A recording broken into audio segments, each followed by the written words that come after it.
Ang taong sipsip sa mga taong may pakinabang madalas kumakapit. Tulad din niya ng mga plastic, hanggat may silbi ka, doon siya didikit. Sa trabaho, yung mga sipsip na lang ang palaging tama. At yung mga nagtatrabaho ng maayos, ang palaging kawawa. Sipsip, sila yung uri ng nilalang na hilig pumapel sa mga amo. Piling nagmamagaling pero isip talangka naman. Dahil takot yan masapawan at maitsapwera sa sarili niyang multo.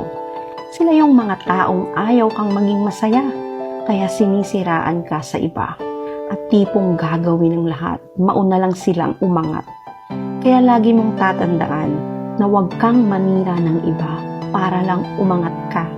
Dahil kahit ano pang pagpapabango ang gawin mo sa sarili mo, sisingaw at sisingaw pa rin ang basurang ugali mo.